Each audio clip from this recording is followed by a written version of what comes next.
et ceux restés au pays à travers des informations bien fouillées concernant tous les domaines de la vie du pays.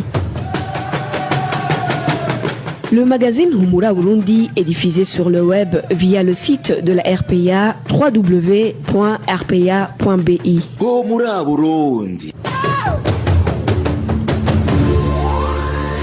À la présentation, Janvier Ninina Hazgu. MST Venyunge quoi sur la mise en onde. Bienvenue, chers auditeurs, à ce magazine Humura Burundi de ce lundi 25 janvier 2021, dont voici d'abord les titres. Les agents de santé qui œuvrent à l'ETS Kamenge en mairie de Bujumbura dans le dépistage de la Covid-19 sont accusés d'user du favoritisme dans cette activité. Les policiers qui prestent au poste de police de la commune Rugombo en province Chibitoke volent les pièces des véhicules saisis à ce poste, dénonce la population. Les habitants de la province Muyinga est inquiétés par la hausse vertigineuse des prix de denrées alimentaires. Le développement des titres, c'est dans quelques instants.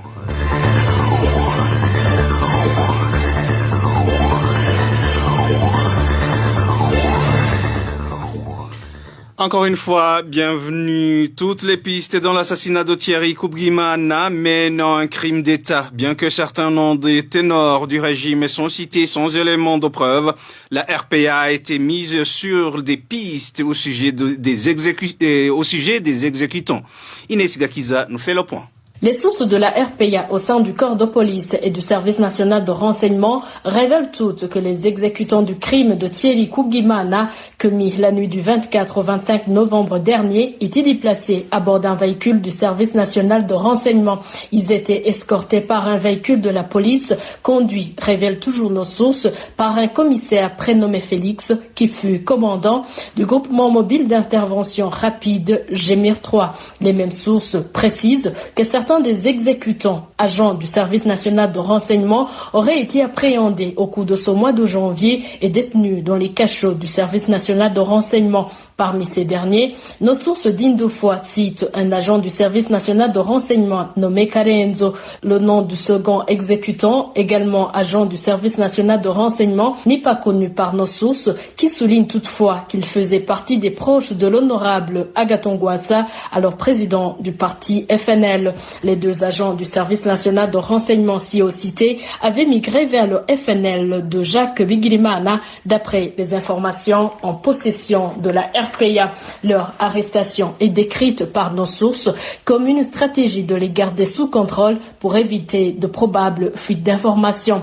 D'autres informations données par nos sources du service national de renseignement ajoutent que les deux auraient finalement été transférés à la prison centrale de Mimba, mais sans dossier. Toutefois, nos sources dignes de foi précisent qu'il y a un troisième exécutant du crime qui est actuellement sans trace au sujet de ce dernier. La RPA dispose juste de sa photo et cherche toujours son identité. Nos sources dévoilent aussi que un des deux hommes présentés comme co-auteur de la veuve de Thierry Kubgimana dans l'assassinat de ce dernier serait un informateur du très connu agent du service national de renseignement prénommé Jodassin. Jodassin lui-même est locataire de la prison centrale de Mimba depuis le 12 du mois courant, même si la version qui a le plus circulé disait qu'il serait victime d'un commerce frauduleux. Nos sources révèlent que l'emprisonnement de Jodassin serait lié au dossier de l'assassinat de Thierry Kubgimana. Merci Inès Gakiza. Page santé. Certains habitants de la ville Bujumbura accusent les agents de santé de faire du favoritisme dans le dépistage de la Covid-19, surtout au centre de dépistage situé à l'ETS Kamenge. Le manque du matériel de dépistage est également signalé. N'est-ce pas, Walter Kwizir? Certains habitants indiquent que rien ne sert à se réveiller très tôt pour aller se faire dépister la Covid-19 à l'ETS Kamenge. Il y en a qui sont servis avant les autres alors qu'ils sont arrivés tardivement, indique ce citadin. Le favoritisme s'est toujours remarqué ici car le responsable se comporte mal. Quand tu es en contact avec un parmi ceux qui organisent le dépistage, il te sert avant les autres et ça arrive souvent. Tu peux passer toute la journée à faire la queue sans que ton tour n'arrive. À part ce problème, on remarque le manque du matériel comme les gants, les masques et tout cela ne fait que nous retarder ici. La même situation est signalée dans la zone Kanyosh. Néanmoins, Certains habitants d'Okanyosha indiquent qu'ils se sont révoltés contre les organisateurs du dépistage. Même ici à Kanyosha, nous avons fait face à ce genre de problème. Mais toute la population s'est révoltée et a refusé que personne ne les dépasse alors qu'elle vient juste d'arriver. Le responsable du centre a vite géré la situation. Le dépistage de la COVID-19 se déroule dans 3 centres de la mairie de Bujumbura, à la paroisse Kanyosha, à l'hôtel Source du Nil et à l'école technique secondaire de Kamenge. La rédaction de la RPA n'a pas pu joindre le responsable du centre de dépistage de l'ETS Kamenge pour qu'il puisse s'exprimer à ce favoritisme évoqué au sein de son centre. Walter Kwidze, la Covid-19 risque de faire des victimes dans les communautés environnantes du lycée Moaro. Déjà 125 personnes de cette école ont été dépistées positives à cette pandémie la semaine dernière. Malheureusement, aucune mesure n'a été prise pour isoler la maladie. Les professeurs et élèves externes continuent de fréquenter l'école et les communautés environnantes. N'est-ce pas, Onésime Dushimagidze? Jusqu'à samedi dernier, le lycée de Moaro avait totalisé 125 cas positifs à la Covid-19. La seule journée de samedi, 81 personnes ont été dépistées à cette école et parmi elles, 41 personnes se sont révélées positives à la COVID-19, dont le préfet de discipline et sa femme qui prestent à cette école en tant que bibliothécaire. Dans moins de 2 semaines, les cas positifs à la COVID-19 n'ont cessé d'exploser, passant de 2 cas à 125 cas en moins d'1 semaine. Paradoxalement, aucune mesure n'a jusqu'ici été prise pour lutter contre la propagation de cette maladie. Les professeurs et élèves externes continuent de fréquenter leurs familles et leurs communautés. Déjà, ces derniers craignent d'être des vecteurs de transmission de cette pandémie dans les communautés environnantes de l'école. La semaine dernière, les professeurs avaient déclenché un mouvement de grève pour réclamer d'être dépistés. Ils ont été menacés et contraints de retourner en classe par le directeur communal de l'enseignement, appuyé par des agents de service secrets de la province Moaro qui promettaient des malheurs à tout professeur qui ne s'exécuteraient pas. Pour le moment, les voisins du lycée de Moaro craignent que sa communauté ait été déjà contaminée et demandent aux autorités habilitées de prendre des mesures drastiques pour éviter la propagation de cette pandémie. À ce propos, la rédaction de la RPA n'a pas pu joindre le médecin provincial à Moaro pour s'enquérir des mesures déjà prises, ainsi que le gouverneur de cette province, le colonel Gassanzwe. Retrouvez les différentes productions de la RPA sur Facebook, YouTube, Twitter et sur www.rpa.bi. L'Office national de télécommunications n'a-t-elle en sigle serait victime de la mauvaise gouvernance des pouvoirs publics au Burundi. Aujourd'hui, nous vous ferons part des missions de cette entreprise et de sa rentabilité qui ont plutôt été bloquées par ceux-là même qui devraient veiller à leur respect. Josiane Moudzanet. L'Onatel, comme la plupart des entreprises publiques burundaises, est victime d'une mauvaise gouvernance des pouvoirs publics. Il fait partie de ces entreprises publiques qui, au fil des années, s'enfoncent dans des difficultés économiques et financières, souvent avec une responsabilité prononcée du pouvoir public. Et à la fin, lorsque la faillite est déclarée, ces entreprises sont vendues à des investisseurs privés, souvent proches des cercles du pouvoir et à des prix dérisoires. Et malheureusement, c'est l'argent des contribuables qui s'envole sans que le pouvoir public en rende des comptes. Les entreprises publiques jouent pourtant un rôle fondamental dans une économie, que ce soit au Burundi ou ailleurs dans le monde. En effet, en plus d'assurer des missions de service public, elles exercent souvent leurs activités dans des secteurs d'importance systémique dont dépend l'ensemble de l'économie.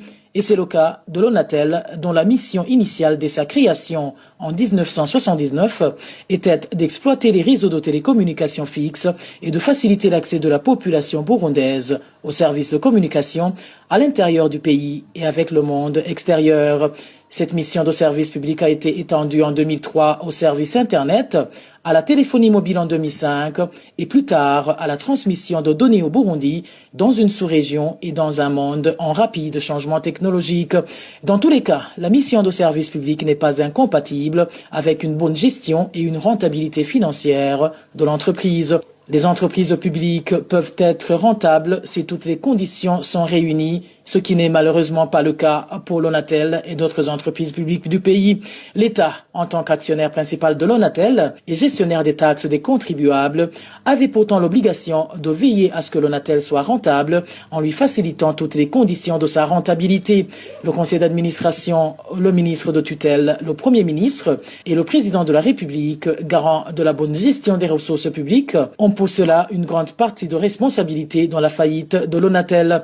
Normalement, cette entreprise publique devait être soumise aux mêmes normes strictes de comptabilité, de bonne gestion, de vérification des comptes et d'information, au même titre que des sociétés privées. Rappelons que le conseil d'administration doit avoir pour mandat de définir la stratégie de l'entreprise et de surveiller la direction, sans oublier de disposer de l'autonomie et de l'indépendance nécessaires pour s'acquitter de son mandat, et tout ça sans aucune ingérence politique. Dans nos éditions ultérieures, nous vous parlerons de la détérioration financière de cette entreprise étatique, une détérioration qui s'est accentuée avec l'année 2008.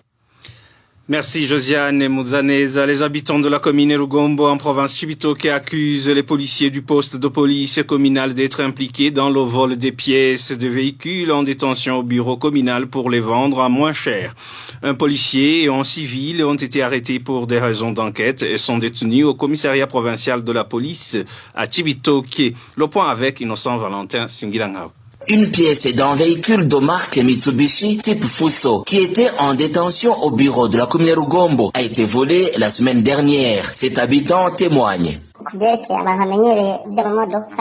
Pour ceux qui connaissent les parties de véhicules, c'est une pièce d'un véhicule de type Fuso. Ces policiers ont desserré cette partie en utilisant leurs moyens et l'ont vendue à Bujumbura. Suite aux investigations faites, on a trouvé qu'il s'agit de 2 policiers et un civil de la commune Rugombo qui ont commis ce vol. Selon la même source, cette pièce volée a été vendue à un prix dérisoire, loin inférieur à sa valeur réelle. La pièce en question ne coûte pas moins de 4 millions de francs burundais ou plus. Étonnamment, ces 2 policiers et ce civil ont vendu cette pièce à 800 000 francs burundais. Un policier et un civil ont été appréhendés pour des raisons d'enquête et sont pour le moment détenus au commissariat provincial de police.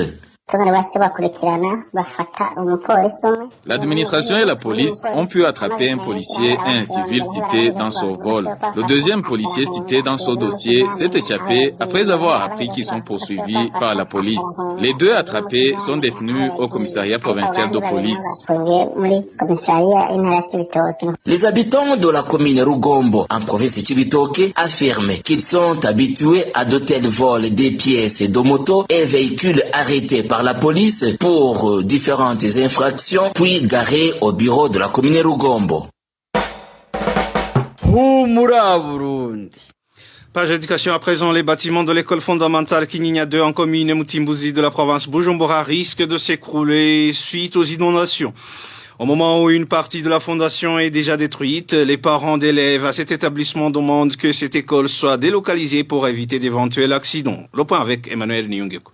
L'école fondamentale Kinyinya 2 est située à Kajaga, en zone Rukaramu, commune Mutimbuzi de la province Bujumbura. Certains locaux de cet établissement sont érigés en étage, tandis que d'autres sont préfabriqués. Ce sont les bâtiments de cette dernière catégorie qui sont menacés par les inondations des eaux en provenance du lac Tanganyika et celle de la rivière Rusizi. Une partie de la fondation est déjà détruite et visiblement, les immeubles de cette école risquent de s'écrouler dans un avenir proche. La situation se présente ainsi au moment où les élèves du lycée Kinyinya avaient déjà déménagé suite aux inondations pour demander refuge à cette même école fondamentale. Les parents d'élèves à l'école fondamentale Kinyinya 2 demandent qu'elle soit délocalisée afin de prévenir contre d'éventuels accidents.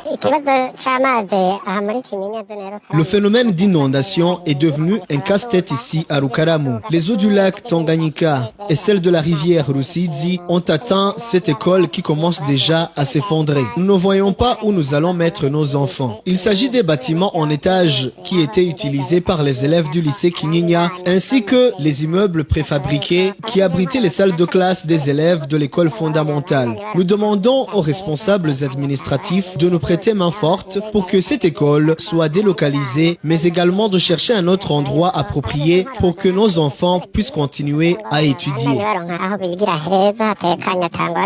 Les pluies mêlées de vents violents qui se sont abattus ce dimanche ont aussi emporté la toiture de 6 salles de classe de l'école fondamentale Rukaramu 1, 4 salles de l'école Rukaramu 2, ainsi que la toiture de 2 salles de classe du lycée communal Rukaramu. À ce propos, nous avons essayé de joindre Simeo Butoyi, administrateur de la commune Mutimbuzi, mais il n'a pas décroché son téléphone.